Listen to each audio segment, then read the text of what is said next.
السلام عليكم ورحمة الله وبركاته. ازيكم عاملين ايه؟ يا رب تكونوا بخير. تعالوا اقول لكم بقى على سر طريقة كفتة الحاتي احلى من بره مليون مرة. بصوا طرية وهشة وجميلة ازاي. بمكون واحد بس هتطلع لكم احلى كفتة الحاتي. ما كنتش متخيلة ان هتفرق كده معايا بجد. بمكون واحد بس. تعالوا نشوف بقى التوابل بتاعتنا الجميلة دي ومكون السر بتاعنا اللي طلع كفتة الحاتي حاجة تانية خالص. اول حاجة معانا بقى كده بصلاية حمرا. فرمتها كويس ونزلت منها المية. ومعانا اقل من نص كيلو لحمة مفرومة والتوابل معانا. وتعالوا اقول لكم بقى على سر التتبيلة الجميلة. بيكنج باودر. بجد انا ما كنتش متخيلة ان هيطلع معايا الكفتة كده. تعالوا بقى هننزل بقى بالبصلاية كده. يفضل البصل الاحمر بيبقى حلو جدا في الكفتة.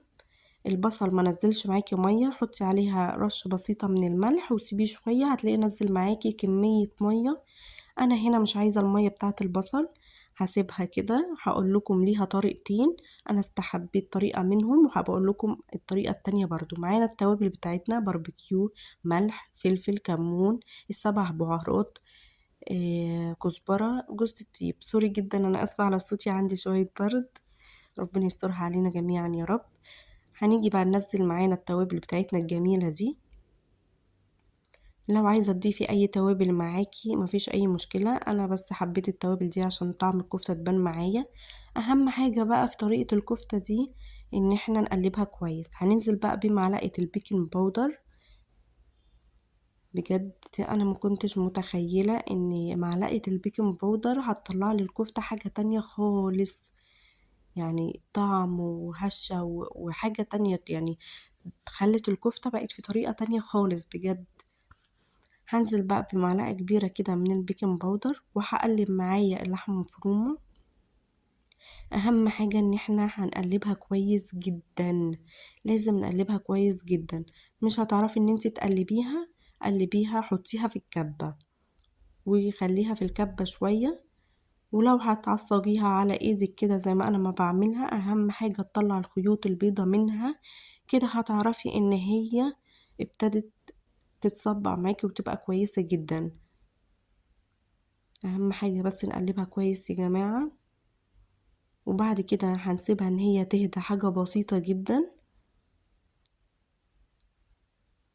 ويلا بينا عشان هنصبحها وهنشوف مية البصل هنعمل بيها ايه.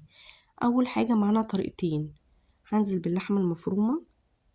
في ناس بتصبع الكفتة بمية البصل. يعني بتجيب كده مية البصل على ايديها وتصبع الكفتة. انا ما شاء الله اللحمة المفرومة بتاعتي ان انا مش محتاجة ان انا اصبع بالمية بتاعتها. انا هصبعها كده. بصوا من كتر ما انا قلبتها كويس وسبتها تهدى، ما شاء الله مش محتاجة ان انا احط مية البصل قبل ما انا اصبعها. عندك بقى معلقة، عندك شوكة، عندك اي حاجة عايزة تصبعي بيها. انا بصبع كده بمعلقة. بصوا الكفتة ما شاء الله بتتصبع معايا بسرعة جدا وسهلة. مش محتاجة يعني اي حاجة. هصبع بقى كمية اللحمة المفرومة بتاعتي كلها. وهقول لكم هنعمل ايه بمية البصل. بصوا ما شاء الله ما سبتها شوية تهدى. ولما قلبتها كويس بتتفرد معايا بسهولة جدا.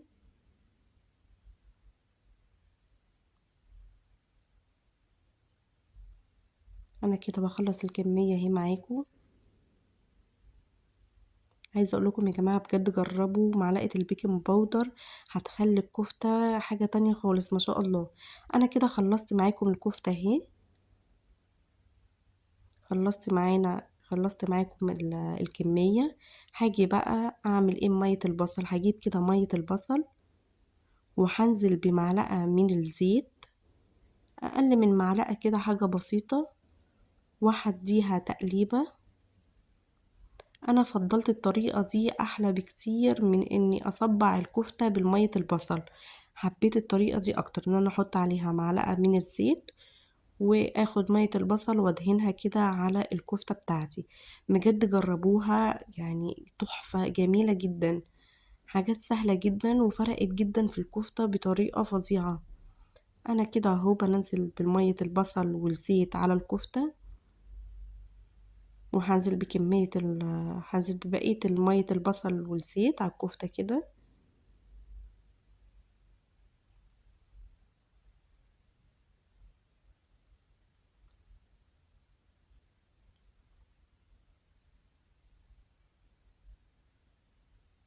تمام كده، انا دهنت كل الكفتة بتاعتي وشفتها بقت تمام كده.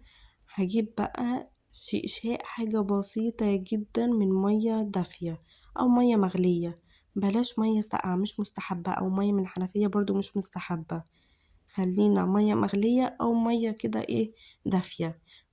حاجة بسيطة جدا، يعني نقطة مية كده لا تذكر. هنزل عليها كده اهو بشقشاق المية بسم معاكم. الله الرحمن الرحيم. ما تنسوش بقى اهم حاجة الفحمة، ولعي فحمة جميلة كده وحطيها في النص، الله على الريحة والجمال.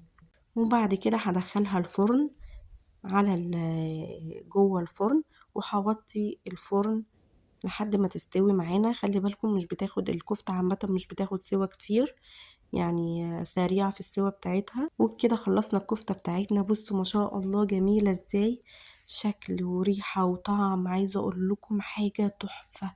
بصوا بقى شكلها يعني تحفة، احلى من مرة مليون مرة. ومعايا طحينة ومعايا جزر. اللي عايز يكبر الكفتة طبعا الأحجام دي بتاعتكم، أنا شايفة الحجم ده كان مناسب جدا بالنسبة لنا. بصوا بقى شكلها فظيع يا جماعة، وطعمها بجد اللهم بارك تحفة.